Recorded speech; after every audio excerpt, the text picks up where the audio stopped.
ഞാൻ ഇപ്പം ഈ പറക്കെടുത്തൊക്കെ ചിലപ്പോൾ കണ്ടു കഴിഞ്ഞാൽ അത് എന്താണ് ഇങ്ങനെയൊക്കെ എടുക്കണതൊക്കെ ചോദിക്കും. ഞാൻ എൻ്റെ ഇഷ്ടം പോലെ ചെയ്യുന്നു. അത് അതിനേക്കാളും നന്നായിട്ട് പൂവ് പോലെ എടുക്കുന്നവരൊക്കെ ഉണ്ടാവും. പക്ഷെ അതുകൊണ്ട് അതും ലാപ്ടോപ്പിനൊന്നും പ്രശ്നമൊന്നും ഉണ്ടായിട്ടില്ല. ലാപ്ടോപ്പൊക്കെ വർക്കിംഗ് ആണ്. അപ്പോൾ കാണുന്നവർക്ക് ഇതൊരു ഐഡിയ മാത്രം ഞാൻ തരുന്നത്. ഞാൻ ചെയ്യുന്നത് പോലെ തന്നെ ചെയ്യുന്നൊരു നിർബന്ധമില്ല. അപ്പോൾ ഇതിനേക്കാൾ പക്കായിട്ട് ചെയ്യുന്നവർക്ക് പക്കായിട്ട് ചെയ്യാം. ഒരു ഐഡിയ തരുമ്പോൾ ആ ഐഡിയ അനുസരിച്ച് ഏറ്റവും ഭംഗിയായിട്ട് ചെയ്യുക. ഇതാണ് എൻ്റെ ഉദ്ദേശം. ഇതൊരു അസൂസ് ലാപ്ടോപ്പാണ്. കോർ i5 വിൻഡോസ് 7 ഒറിജിനലാണ്. സംഭവം എന്ന് പറഞ്ഞു കഴിഞ്ഞാൽ ഇതിൻ്റെ പവർ എത്തിക്കഴിഞ്ഞാൽ LED ജസ്റ്റ് വന്നു പോവും. ലൂസ് കോണ്ടാക്റ്റാണ്. ഇതാണ് DC പിന്നിനകത്ത് മാറ്റി വെക്കണം. ഇതാണ് എൻ്റെ ഇഷ്യൂ. പിന്നെ നമുക്കിൻ്റെ കീബോർഡ് അഴിക്കണം. പിന്നെ ഹാർഡ് ഡിസ്കിൻ്റെ സെക്ഷൻ, മെമ്മറിയുടെ സെക്ഷൻ, ഇതുപോലെ കംപ്ലീറ്റ് സ്ക്രൂ ഉണ്ട്.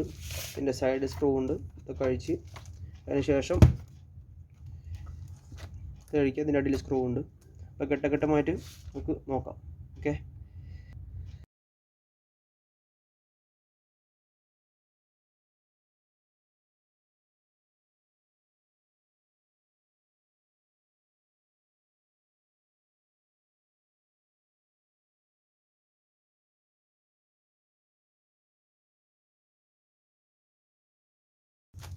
ഇങ്ങോട്ട് വരാം. എന്നിട്ട് കീബോർഡ് പയ്യെ ഒരു ക്ലിപ്പാണ്, കണ്ടില്ലേ, ഇതൊരു ക്ലിപ്പാണ്.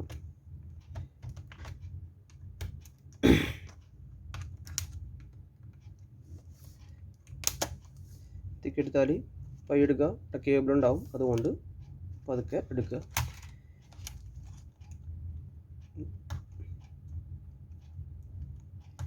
ഇതിലൊക്കെ ഒന്ന് ശ്രദ്ധിച്ചാൽ മതി. ഇത് പയ്യെ വലിക്കുക. കീബോർഡ്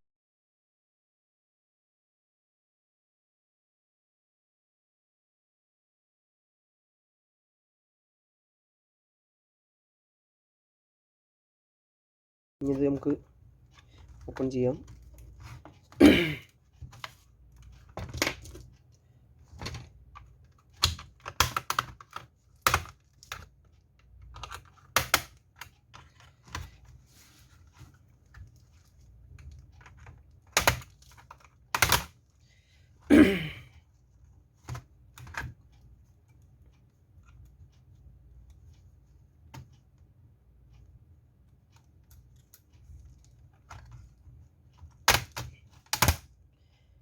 എടുത്തു കഴിഞ്ഞാൽ ഇങ്ങനെ കാണാം.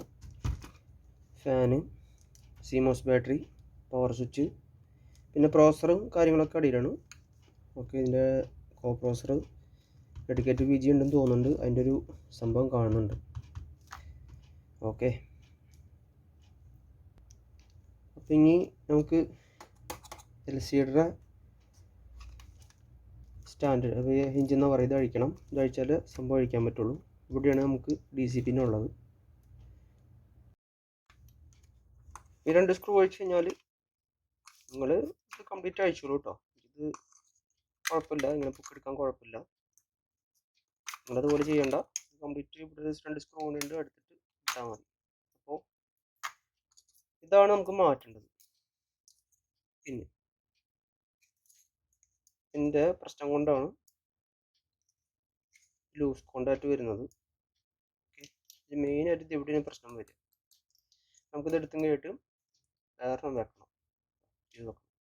ഓക്കെ, ഒരു 450 ഡിഗ്രി ചൂട് ആക്കാം.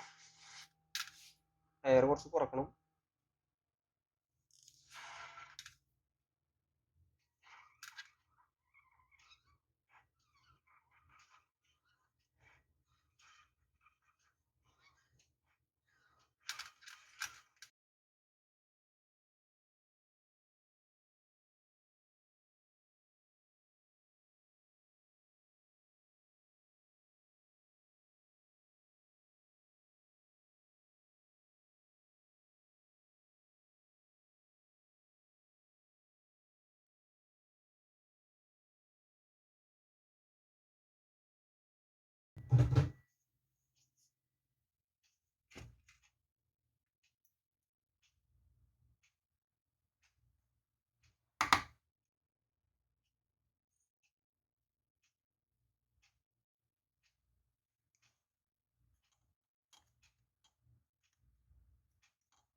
ഇനി നമുക്ക് പവർ കുത്തി നോക്കാം.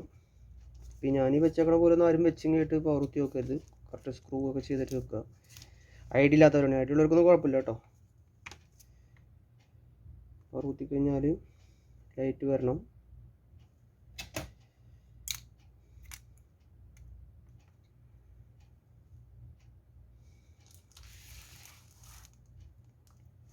ഇതാ ഡിസ്പ്ലേ ഉണ്ട്.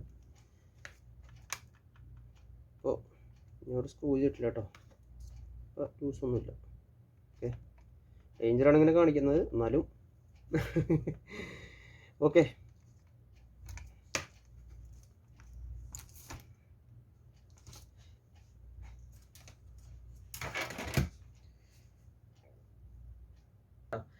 അപ്പോൾ വീഡിയോ എത്ര ഉള്ളൂ. ഇപ്പോൾ വർക്കിംഗ് ആണ് സംഭവം. രണ്ടാമത്തെ ഒരു ലാപ്ടോപ്പും ഒരു സെയിം ലാപ്ടോപ്പ് ഇതുപോലെ വരുന്നുണ്ട്. DCPൻ്റെ പ്രശ്നം തന്നെ ഉണ്ട്. അതും ഇതുപോലെ തന്നെ ചെയ്യാനുള്ളതാണ്. അപ്പോൾ ഒരു ഐഡിയ ഞാൻ തന്നിട്ടുണ്ട്. ഈ ഐഡിയ അനുസരിച്ച് ടെക്നീഷ്യന്മാർ ഇങ്ങനെ ഇതൊക്കെ ഓപ്പൺ ചെയ്ത് കഴിഞ്ഞിട്ട് ഒരു DCP വാങ്ങിക്കഴിഞ്ഞാൽ സിമ്പിളായിട്ട് ചെയ്യുക. അത്യാവശ്യം സർവീസ് ചാർജും കിട്ടും അതുകൊണ്ട്.